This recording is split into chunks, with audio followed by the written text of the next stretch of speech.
think all writers are regional in the sense that it is their place that gives them a sense of who they are, an identity. I think we have to add to that formula the Spanish-Mexican influence of the West that predates Anglo-America by centuries.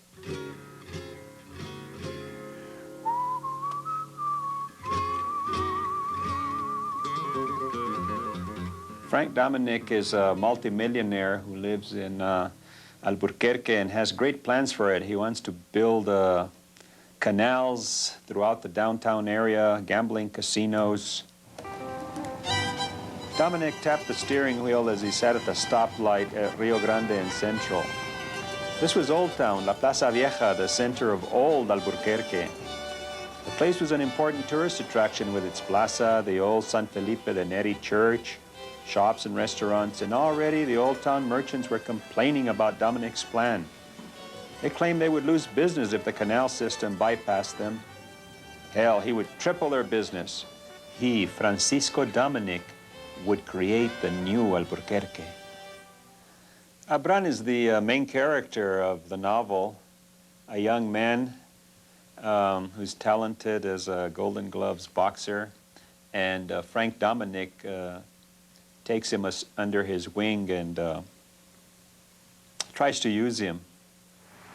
Aban gritted his teeth and his hands clenched the steering wheel until his knuckles turned white. "Damn you, Dominic," his cry echoed in the dark. He started the car and drove down Edith towards Central. Homeless people wandered up and down the street, looking for shelter for the night, looking for the safety of the underpass where they could huddle in their cardboard boxes. Homeless people I haven't seen before, Aban thought. Why? Were they waiting for Dominic to offer his pie-in-the-sky plan? It was crazy. Dominic didn't give a damn about these people. Nobody did. They were, like Aban, shadows without hope. The people on the street had lost in love, lost jobs, lost their health, lost respect. They were shadows you didn't see until you felt loss. I think writing is a very strict discipline. You have to go to your work like anybody else goes. You also have to, in a sense, meditate on what you're doing, enter the world you're creating.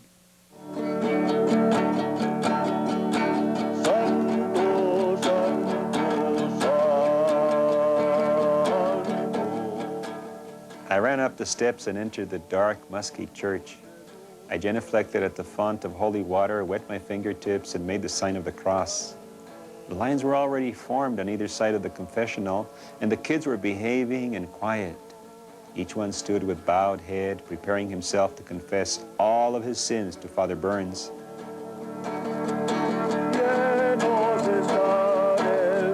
I closed my eyes and tried not to be distracted by anything around me. I thought hard of all the sins I had ever committed, and as I said many prayers as I could remember, I begged God forgiveness for my sins over and over, but I was not satisfied. The God I so eagerly sought was not there, and the understanding I thought to gain was not there.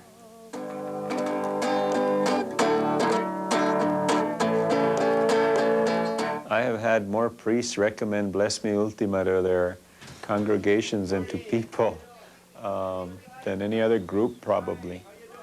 Because if you're sincere about faith, then you know that there is always crises that comes when one tries to achieve faith. I was raised in Santa Rosa, a small town in eastern New Mexico. Large family. My father had done a lot of ranching in his younger days. He was a vaquero. One of the things that I remember about my childhood is that somehow I never missed not having things. Life was very rich, even though in terms of money it couldn't be measured. It was not rich at all. In Bless Me Ultima, Antonio opens up his mind, which is what Ultima does. And what she represents is, I would say, a kind of Native American guide for him, a mentor. So whereas before he's had the teachings of the Catholic religion and whatever it had to do with Western civilization, now he sees his indigenous roots, which are Native American. Now it is up to Antonio to create a synthesis to bring those together. Ultima came to stay with us the summer I was almost 7. When she came, the beauty of the Llano unfolded before my eyes. My bare feet felt the throbbing earth and my body trembled with excitement. I stepped forward and took Ultima's hand. Antonio, she smiled. Then I felt the power of a whirlwind sweep around me. Her eyes swept the surrounding hills, and through them, I saw for the first time the wild beauty of our hills and the magic of the green river. The granules of sand at my feet and sky above me seemed to dissolve into one strange, complete being. And with Ultima came the owl. Its soft hooting was like a song. Its song seemed to say that it had come to watch over us. I knew that those hills cradled the mysterious hidden lakes, but I had never been there. It was a beautiful spot. The pond was dark and clear, and the water trickled and gurgled over the top of the dam. Kiko pointed. The golden carp will come through there. We sat for a long time. Then the golden carp came. The huge, beautiful form glided through the blue waters. I could not believe its size. It was bigger than me and bright orange. The sunlight glistened off his golden scales. I felt my body trembling as I saw the bright golden form disappear. I knew I had witnessed a miraculous thing, the appearance of a pagan god. I entered Ultima's room softly. Only a candle burned in the room, and by its light I saw Ultima lying on the bed. I placed the owl by her side and knelt at the side of the bed. "The owl is dead," was all I could say. "Not dead," she smiled weakly, "but winging its way to a new place, a new time, just as I am ready to fly." "Ultima," I wanted to cry out. "Don't die, Ultima. I wanted to rip death away from her and the owl." "Shh," she whispered. "Go west into the hills until you find a forked juniper tree. There bury the owl. Go quickly." I dropped to my knees. "Bless me, Ultima."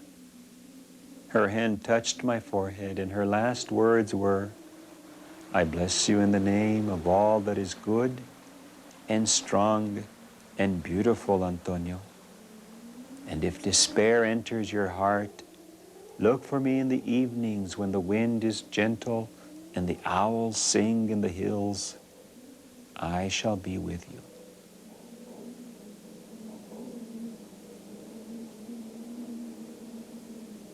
The spirit of those places where we can be rejuvenated, regenerated, and understand our spiritual connection to the earth have to be preserved. And the developers of the West don't understand that. So I think it's very incumbent upon us as poets and writers to remind our communities of that relationship that we have and how important. And if we lose it, we lose part of our humanity. I feel very connected to family and community and the spirituality of the place.